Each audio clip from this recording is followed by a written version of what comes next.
हाय champions, कैसे हैं? उम्मीद करता हूं कि आप स्वस्थ और अच्छे होंगे। सबसे पहले मैं आपको धन्यवाद करना चाहूँगा मेरे पहले वीडियो के लिए कि जिसको आपने इतना प्यार दिया और इतना लाइक्स और कमेंट दिया। अगर आपने मेरे वीडियो को नहीं देखा है अपने, तो उसको इस चैनल के इस वीडियो के नीचे लिंक होगा, उसको जाके आप ज़रूर टाइप करके देखिएगा। उसको शुरू करते हैं आज उसी पहले लेक्चर का सेकेंड लेक्चर आज शुरू करेंगे, रिप्रोडक्शन इन प्लांट्स। जैसे पहला क्लास में मैंने आपको पूरी डिटेल में बता दिया हूँ।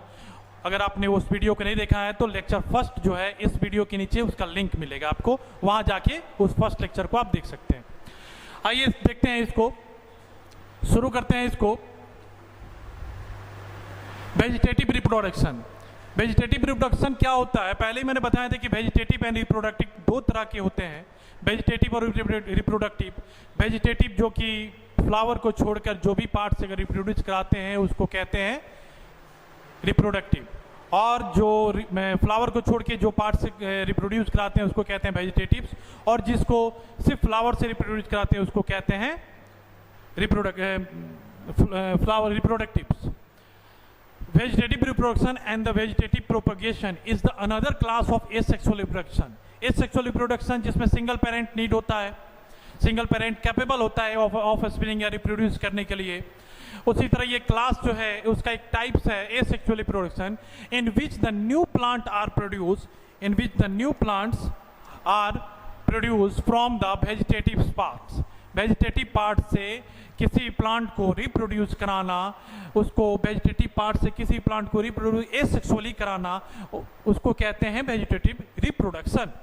The plant propagate vegetatively naturally and in also done by the artificially. अब देखिए क्या होता है कि वेजिटेटिव रिप्रोडक्शन जो होता है उसको दो भाग में भी कर सकते, दो टाइप्स में किया जाता है। एक होता है आपको नेचुरली होता है, उसमें किसी भी प्रकार का मानव का या मैन का या ह्यूमंस का किसी प्रकार का इंटरफेरेंस नहीं होता है, वो डायरेक्ट वो नेचुरली उनका प्रोसेस होता है। पर जो आर्टिफिशियली होता है जिसमें कि आपको जो ह्यूमंस हैं उसको उसमें इंटरफेयर करके उनको वो आर्टिफिशियली उसको ग्रो कराते हैं या रिप्रोड्यूस कराते हैं। अब देखेंगे इसमें कि किस प्रकार से जैसे नेचुरल वेजिटेटिव प्रोपेगेशन है बाय द रूट्स, जैसे बाय द रूट्स। अब इसमें देखेंगे बहुत सारे टाइप्स होते हैं। नेचुरल वेजिटेटिव प्रोपेगेशन में बहुत सारे टाइप्स होते हैं, एक एक टाइप्स को डिटेल में अच्छे से पढ़ेंगे। और ये मेरा वादा है कि जो भी मैं पढ़ा रहा हूँ आपको इसी क्लास में यहीं पे याद हो जाएगा, आपको किताब खोलने की जरूरत नहीं पड़ेगी। ठीक है, बस बने रहिए और पूरे वीडियो को देखिए। The roots in the some plant like a asparagus, sweet potato and the dahlia are modified to store food। ठीक है, अब ये क्या है कि कुछ रूट्स होते हैं, कुछ प्लांट्स के रूट होते हैं कि वो इस प्रकार से मॉडिफाइड होते हैं, इस प्रकार से वो प्लांट्स होते हैं जैसे asparagus, sweet potato and dahlia are the modified to store food. ये इस प्रकार से मॉडिफाइड होते हैं कि वो फूड को स्टोर करते हैं। ठीक है, दे आर थिक एंड सॉलेन। कैसे होते हैं? मोटे और फूले हुए होते हैं, सॉलेन थिक होते हैं। और मतलब आपने देखा होगा स्वीट पोटैटो, ज़्यादातर फास्टिंग में हम लोग स्वीट पोटैटो का हम लोग फीडिंग या खाते हैं, इसको कंज्यूम करते हैं स्वीट पोटैटो को। तो आपने देखा होगा स्वीट पोटैटो जस्ट लाइक आलू के जैसा ही होता है। क्या होता है? थिक एंड सॉलेन होता है, फूला हुआ होता है। दे बियर ए बर्ड्स। हमने पहले क्लास में बताया था कि बर्ड्स बनाता है, एक छोटा सा स्ट्रक्चर बनाता है उस प्लांट्स में, buds that help to propagate to new plant. अब देखिए इन सब जो प्लांट हैं जो रूट्स में एस्पार्गस, स्वीट पोटैटो एंड दालिया, ये जो मोटे होते हैं और थोड़ा फूले हुए होते हैं, उनमें एक बर्ड होता है जो कि बर्ड होता है वो सेपरेट होके उसको यूज करते हैं हम लोग न्यू प्लांट को ग्रो कराने के लिए। ठीक है, इसमें मुझे लगता है कि आपको कोई दिक्कत नहीं होगा। बाय रूट्स मैंने बताया कि नेचुरल वेजिटेटिव प्रोपेगेशन में सबसे पहला प्रोसेस यूज करते हैं बाय रूट्स। बाय रूट्स में एग्जांपल जरूर याद रखना बाबू, asparagus, sweet potato, dahlia modified to be store food. They are thick and swollen होते हैं, और ये इसमें बर्ड्स जो होते हैं जो कि न्यू प्लांट्स को जर्मिनेट या प्रोपेगेट करने में हेल्प करते हैं। अब आगे देखेंगे हम, जैसे इसके आगे है बायोस्टेम्स। बायोस्टेम्स में देखेंगे हमने अभी बाई रूट्स में देखा, बाई स्टेम्स देखेंगे। जैसे बाई स्टेम में दो भाग में बढ़ता है ये, एक होता है सब एरियल स्टेम्स, एक होता है अंडरग्राउंड स्टेम्स, जिसमें सब एरियल स्टेम्स होते हैं और अंडरग्राउंड स्टेम होते हैं। ये स्टेम प्रोपेगेट जब करता है तो ये दो भाग में बढ़ता है, ठीक है, दो भाग में, सब एरियल एंड अंडरग्राउंड स्टेम में। पहला है सब एरियल स्टेम, देखते हैं क्या होता है। They develop some lateral branch which run on the ground to some distance and get buried in the soil at the some plant. आप देखेंगे इस फिगर में आप देखेंगे, इस फिगर में आप देख रहे होंगे कि ये जो प्लांट्स है, ये प्लांट्स जो है एक प्रकार से रन कर रहा है, और रन करने के बाद जो इसके कुछ पार्ट्स हैं वो सॉइल में बरीड हो जाते हैं। यहाँ देख रहे होंगे सॉइल में बरीड होते हैं, थोड़े थोड़े जो बरीड हो जाते हैं यहाँ पे, और ये इस तरह से लंबे लंबे प्लांट्स जो होते हैं रन की करते हैं, और जिनके प्लांट्स के जो रूट्स होते हैं वो इसमें बरीड मतलब छिप जाते हैं, ठीक है, रहते हैं उसी में, buried in soil in some plant. This method is commonly found in the dhoob grass, strawberry, etc. Such type of stem is known as runner.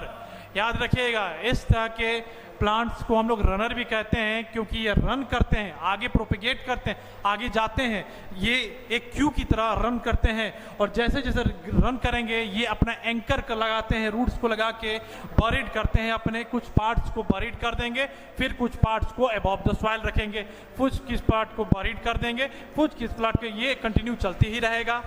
समझ गए?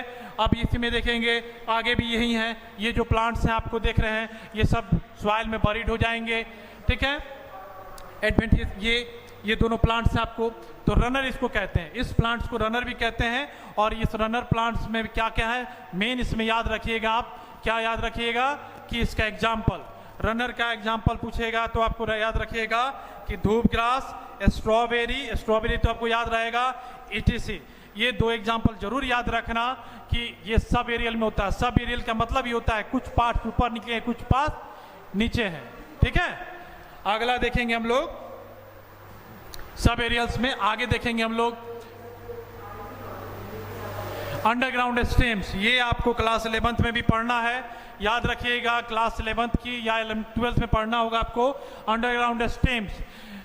अंडरग्राउंड वो पहला पार्ट था जो बाई स्टेम से हम लोग वेजिटेटिव प्रोपेगेट कराते हैं, उसको दो भाग में हमने बांटा था, सब aerial and the underground stems में। अंडरग्राउंड स्टेम्स में इसमें याद रखना है एग्जाम्पल सबसे इंपॉर्टेंट रोल प्ले करता है। क्या करता है कि एग्जाम्पल आपको दे देगा और 4 ऑप्शन में बताएगा कि इसमें कौन सा ये प्रोपेगेशन है। अंडरग्राउंड स्टेम में याद रखिएगा, in some plants underground stem modified to store foods and become a thick and solid. याद रखिए, जिसमें हमने रूट्स में ही बताया था आपको कि ये जो भी पार्ट्स प्रोपेगेट करते हैं ये मॉडिफाइड अपने आप को करते हैं कि स्टोर फूड को स्टोर कर सके, ठीक है। सीड्स भी आपके जो होते हैं स्टोर को फूड करते हैं, ठीक है, स्टोर करते हैं फूड को, ठीक है।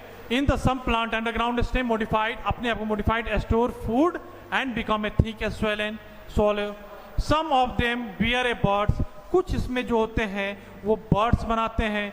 मैंने अभी इससे पहले ही पढ़ाया कि जो बर्ड्स बनते हैं वो कैपेबल होते हैं एक न्यू प्लांट को रिप्रोड्यूस करने के लिए, ठीक है। वो बर्डिंग ही इंपॉर्टेंट रोल प्ले करता है किसी भी प्लांट को ग्रो करने के लिए। Some of them bear a buds like a potato, वहां पे याद रखना स्वीट पोटैटो था, वो भी बर्ड बना रहा था। एंड जिंजर, देखिए यहाँ पर आप दिखाएंगे हम, यहाँ पर ये देखिए पोटैटो। अब ये देखिए आपको, ये देखिएगा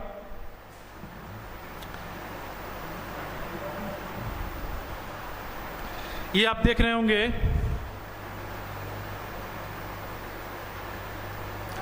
ये फिगर आप देखिए, जैसे यहाँ पे हमने बताया कि आई ऑफ फ्रूट है, जैसे ये है आपको eye of potato. Eye of potato is, eye ही पोटैटो आपको बोलते हैं, बर्ड्स कहते हैं। ये जो आई है ये कैपेबल हैं एक न्यू प्लांट को जर्मिनेट करने के लिए, ये जर्मिनेटिंग आई बर्ड्स होते हैं। अगर ये नहीं होंगे तो आप देखेंगे आलू की जो खेती होती है उसमें ये जरूर, आलू को जो हम कल्टीवेट या हार्वेस्ट करते हैं या उसको क्रॉप को जब भी हम लगाते हैं तो ये जरूर उसमें ध्यान देना पड़ता है कि ये आई बचा होना चाहिए। अगर ये आई बचा हुआ है तो ये प्लांट क्या करेगा, एक प्रकार का पोटैटो को हेल्प करेगा ग्रो करने में। ये याद रखना आई बर्ड्स को, ये जरूरी है। अगर ये आई बर्ड्स नहीं होंगे तो कितना भी आप कुछ लगा लो ये जर्मिनेट ही नहीं करेंगे, ये रिप्रोड्यूस ही नहीं करेंगे। और यहाँ देखिए इनमें आपने देखा होगा जिंजर में राइजोम्स ऑफ द जिंजर में कि इसमें ये छोटे छोटे बने हुए हैं रेगारी टाइप के, ये देखे होंगे क्लोजनेस, लगता है कि स्किन फोल्ड है, ये आपको इसको कहते हैं नोट्स कहते हैं, नोट्स। और ये इसी में कुछ प्लांट्स में ये क्या होता है एडवेंटियस रूट्स होते हैं, एडवेंटियस रूट होते हैं। ये देखिए ये सब जो एडवेंटियस रूट हैं ये सॉइल के नीचे रहते हैं। और ये देखिए जो जर्मिनेटिंग बर्ड्स हैं वो ये हैं जो हेल्प करते हैं न्यू जिंजर को ग्रो करने में, ठीक है। याद रखना आई ऑफ पोटैटो एंड ये राइजोम्स जो आगे मैंने बताया आपको फिगर में दिखाया कि बर्ड्स बने हुए हैं, यही बर्ड्स होते हैं कैपेबल करने में क्या, एक न्यू प्लांट्स को। अगर बर्ड्स नहीं तो वो प्लांट्स आपका ग्रो ही नहीं करेगा। याद रखना जिसमें rhizomes thick stem that grow side wise through the soil, ये side wise through the soil जाते हैं, ठीक है। इसको जैसे एग्जांपल है आपको जिंजर, ये दोनों याद रखना अंडरग्राउंड स्टेम्स में।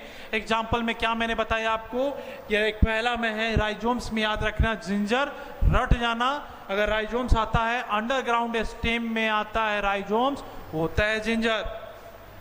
आगे देखेंगे आप ट्यूबर, ये ट्यूबर देखेंगे हम लोग, एक swollen stem that possesses eye on it, each eye has the bud to produce new plant, the example is potato. अभी मैंने आपको एक फिगर जूम करके दिखाया था, उसमें क्या दिखाया था कि जो बर्ड है वो बर्ड कैपेबल है, वो प्रोसेसिंग आई जो है उस आई है वो जो प्रोसेसिंग करता है एक बर्ड को जो ग्रो करेगा एक न्यू प्लांट्स को। अगर ये प्लांट्स में बर्ड्स नहीं हो तो क्या होगा, ये एक न्यू प्लांट को ग्रो ही नहीं होने देंगे, ठीक है। मेन सबसे बड़ा टॉपिक है ये आपका पीछे कंपटीशन एग्जाम नीट, स्पेशली बोल रहा हूँ नीट के लिए कि ये ट्यूबर ये जरूर पूछता है। और याद रखिएगा कि ट्यूबर किस में पाए जाते हैं, अंडरग्राउंड स्टेम में। ट्यूबर का एग्जाम्पल क्या होता है, पोटैटो। याद रखिएगा कि ट्यूबर का एग्जाम्पल क्या होता है, पोटैटो। ट्यूबर का एग्जाम्पल आपका है पोटैटो, ठीक है। और याद रखना क्या बोले थे इसमें याद करने के लिए कि इसको कैसे ग्रो करते हैं आलू को, एक प्रोसेसिंग आई होता है जिसमें बर्ड्स होते हैं, वो क्या करते हैं कि न्यू प्लांट्स को ग्रो करने में हेल्प करते हैं, ठीक है। मुझे लगता है यहाँ तक कोई दिक्कत नहीं होगा। फिर एक बार शॉर्ट रिवीजन कर लेते हैं। अभी मैंने अंडरग्राउंड स्टेम के बारे में बताया, उसमें आपने राइजोम्स पढ़ा, राइजोम्स में भी एडवेंटियस बर्ड आपने देखा, ठीक है, जर्मिनेटिंग बर्ड्स देखा। वो क्या कर रहा था, वो एक प्रोसेसिंग बर्ड्स बना रहा था जिससे कि एक न्यू प्लांट ग्रो हो सके। उसमें याद रखना राइजोम्स में होते हैं जिंजर, ट्यूबर में होते हैं पोटैटो। आई होप यहां तक कोई दिक्कत आपको नहीं होगा। चलिए आगे देखेंगे। आगे है कॉम्स। याद रखना ये भी एक प्रकार का अंडरग्राउंड स्टेम्स का ही टाइप्स है ये कॉम्स।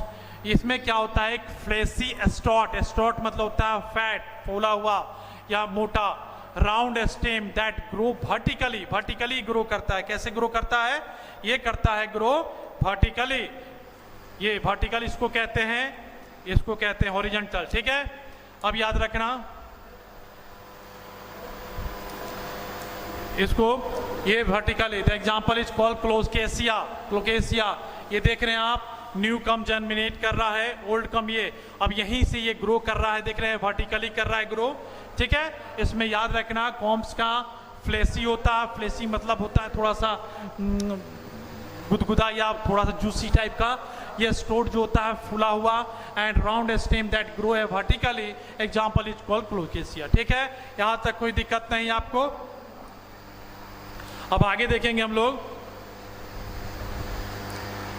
नेक्स्ट है आपको बल्ब इंपॉर्टेंट है इसलिए कि बल्ब ये जो भी पढ़ा रहा हूं ये सारे इंपॉर्टेंट आपको कंपटीशन तक याद करना पड़ेगा, ये आपका पीछा पूरा जिंदगी नहीं छोड़ने वाला है। The stems is ready for the stems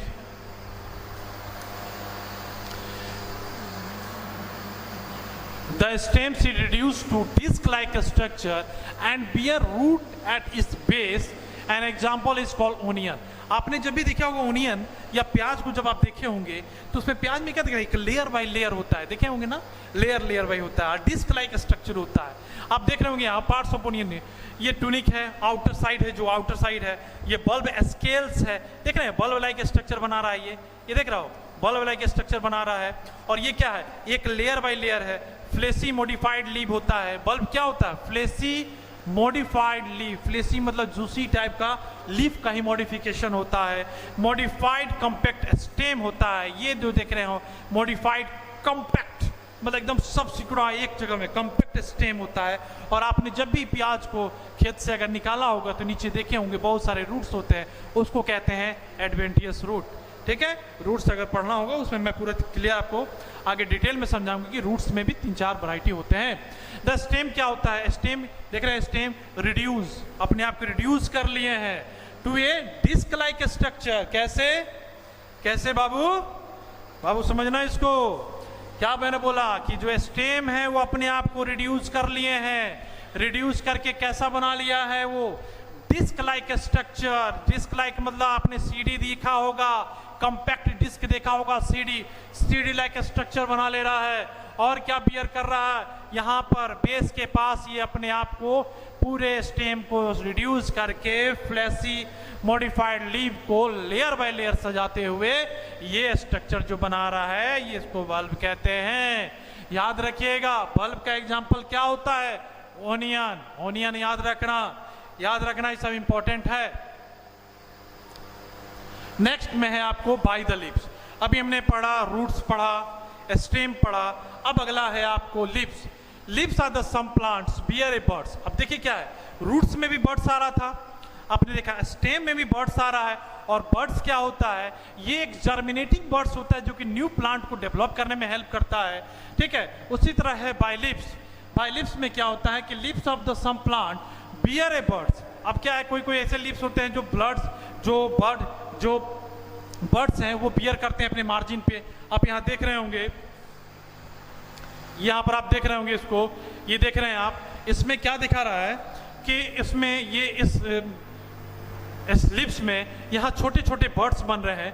और ये बर्ड्स बन के अपने आप में डेवलप करते हैं रूट को और शूट को, एक न्यू प्लांट को जर्मिनेट करने में हेल्प करते हैं। और ये सब क्या बनाते हैं? एक एडवेंटिशियस रूट्स बनाते हैं। ठीक है, एडवेंटिशियस रूट्स बनाते हैं। देखिए जैसे ब्रायोफाइलम एंड वेगोनिया, ये दो स्ट्रक्चर में पाया जाता है जिसमें एडवेंटिशियस रूट्स और एक बर्ड्स बनाता है जो कि सेल्फ ग्रोथ करता है एक न्यू प्लांट को जर्मिनेट होने में। एग्जांपल याद रखना, ब्रायोफाइलम एंड द वेगोनिया।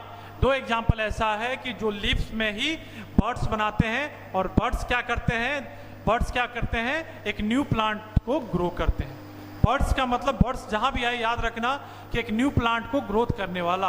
अभी हमने पढ़ा आलू में एक आई बना हुआ था, वो आई क्या है? वो जर्मिनेटिंग बर्ड्स है, एक न्यू प्लांट ग्रो करेगा। इसी तरह हमने क्या जिंजर में पढ़ा, जिंजर जो राइजोसोम्स में था, जिंजर में हमने क्या पढ़ा? उसमें भी आपने देखा जर्मिनेटिंग बर्ड्स बन रहा है जो एक न्यू प्लांट को ग्रो करेगा।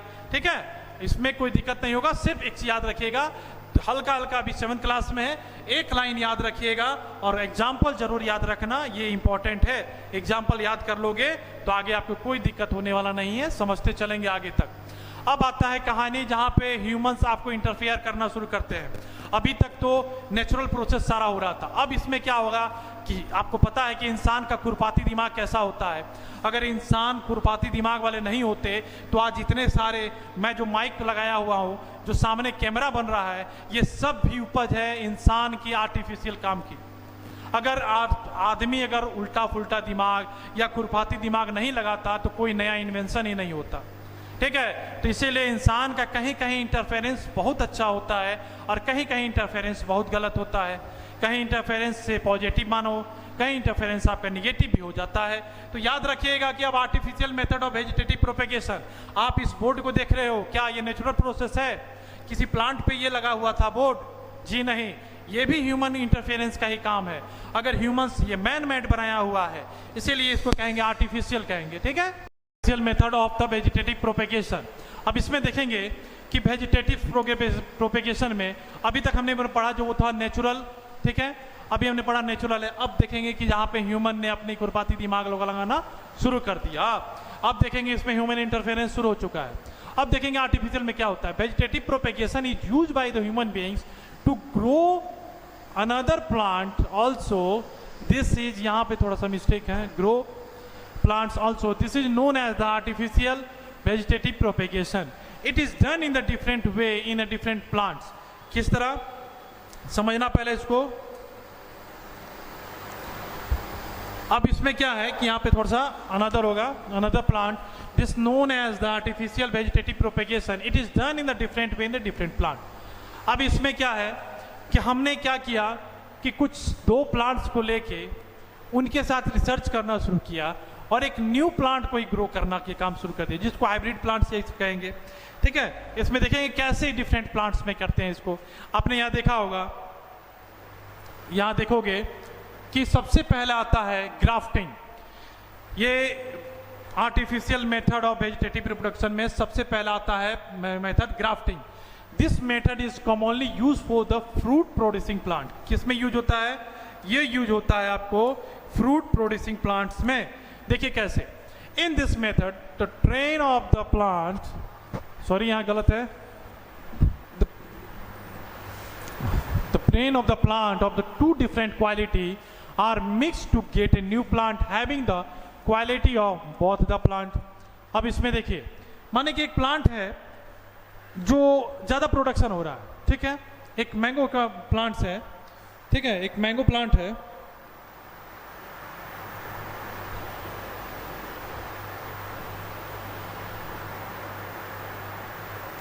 ठीक है, एक मैंगो प्लांट है जिसका प्रोडक्शन ज़्यादा होता है और एक मैंगो प्लांट है जिसकी क्वालिटी अच्छी है।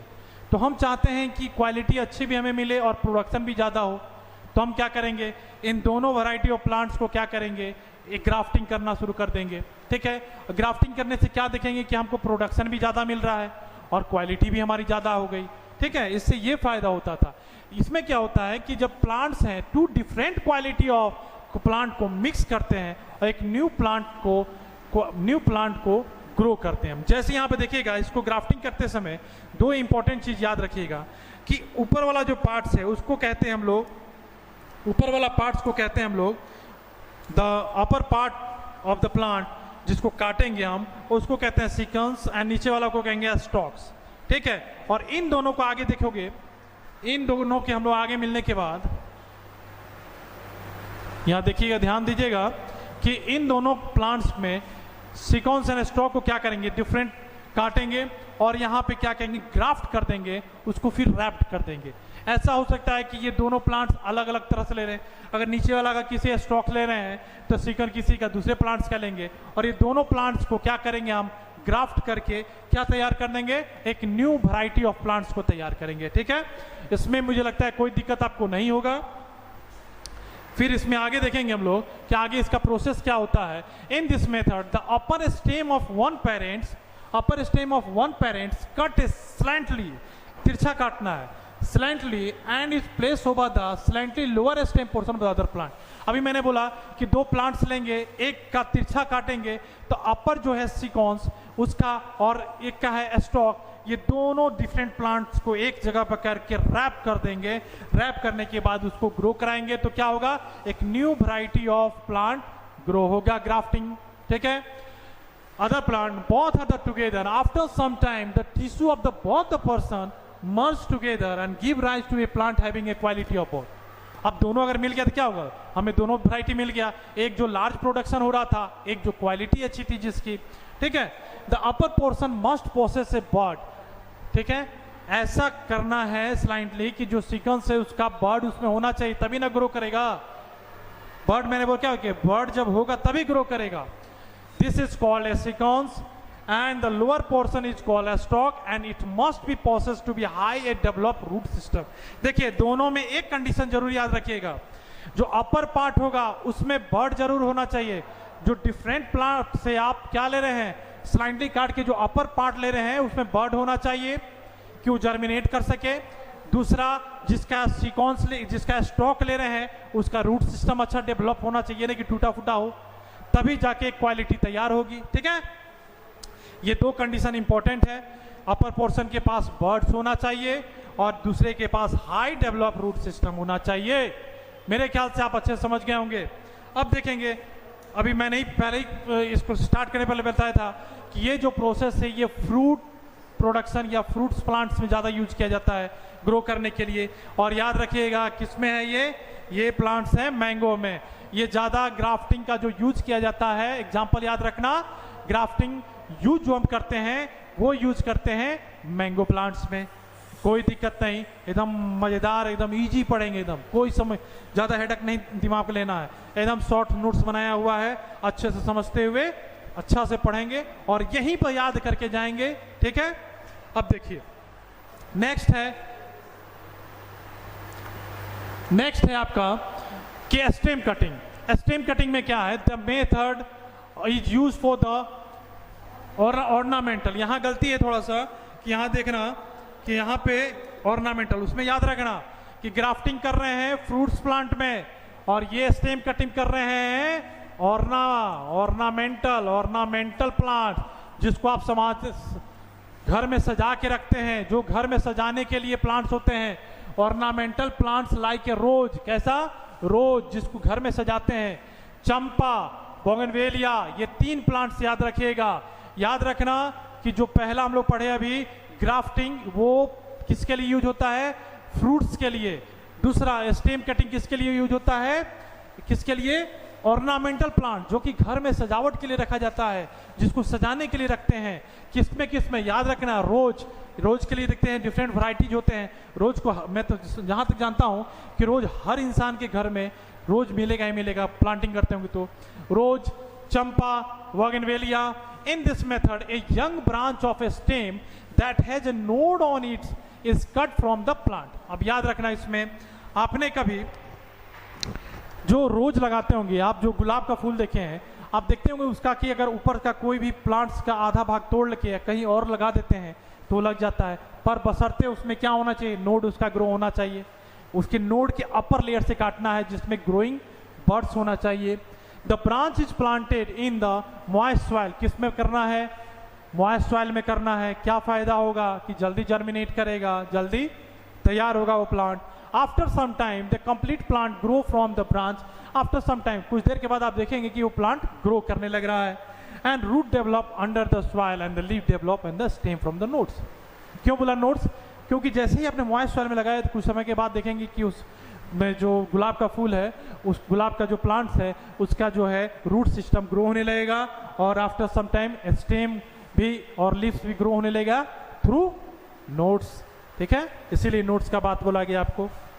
ठीक है, यहाँ तक ये तो कॉमन है, हर कोई इंसान प्रैक्टिस करता है इसके, हर कोई इंसान इसको लगाता है।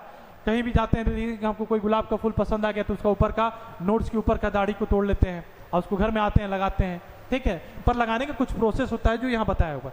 मॉइस्ट सॉइल होना चाहिए, उसके नोड्स अच्छे होने चाहिए। ठीक है, तो ये सब कॉमन आपके आम जिंदगी में आपने ये देखे, कोई ऐसा नहीं है कि एलियन पौधा है, ये सब पौधा आपके आसपास ही मिलता है, इसमें कोई अभी ऐसा कुछ नहीं है कि जो आपको नहीं दिखाई देता हो। अब इसमें देखते हैं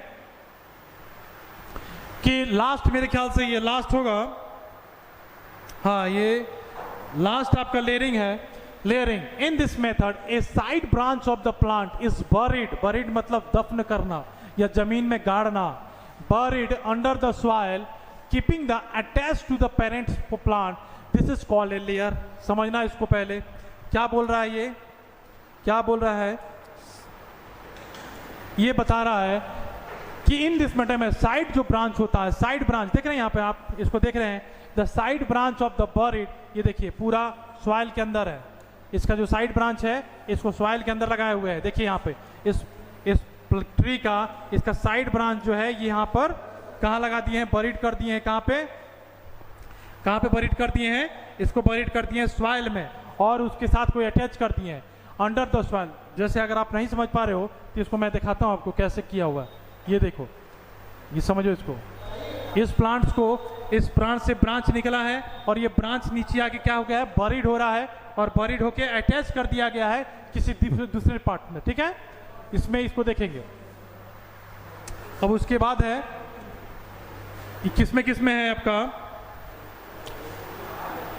keeping the attach of the parents plant. Parents plant के साथ इसको अटैच रखना इसलिए जरूरी है क्योंकि ये हेल्प करेगा ग्रो करने में। The complete plant develop from this layer and it's then cut from the parents plant. Common in the plant like a chameli, याद रखना कि उसमें होता है ये प्रोसेस, किसमें कॉमन प्रैक्टिस किया जाता है, चमेली में, बोगनवेलिया में एंड किसमें, रोज में। ये प्रोसेस आपका पिछले वाला जो पढ़े थे उसमें भी होता है, आपने स्टीम कटिंग का हम लोग पढ़े थे उसमें भी होता है, लेयरिंग भी उसमें भी, रोज का भी इसमें रेनिंग होता है, लेयरिंग होता है, बोगनवेलिया एंड चमेली। पर उसमें चंपा था, इसमें चमेली है, ये जरूर याद रखना, ठीक है। इसमें चमेली है, बाकी ये दोनों कॉमन है। This method work when no other mention of the vegetative propagation is effective. ये तभी यूज किया जाता है जब हर तरह से हम हार गए कि किसी भी तरह से कि कोई भी प्रोसेस, सारा हम प्रोसेस आर्टिफिशियली देख लिए, कोई भी वर्क नहीं कर रहा है, तब लास्ट हम इस पर यूज करते हैं। ये लास्ट है, अंतिम ये प्रोसेस है जिसमें जब सारे प्रोसेस से हम थक जाते हैं तो ये प्रोसेस ही काम करता है चमेली, बोगनवेलिया, रोज पे, ठीक है। अब आगे देखेंगे हम लोग कि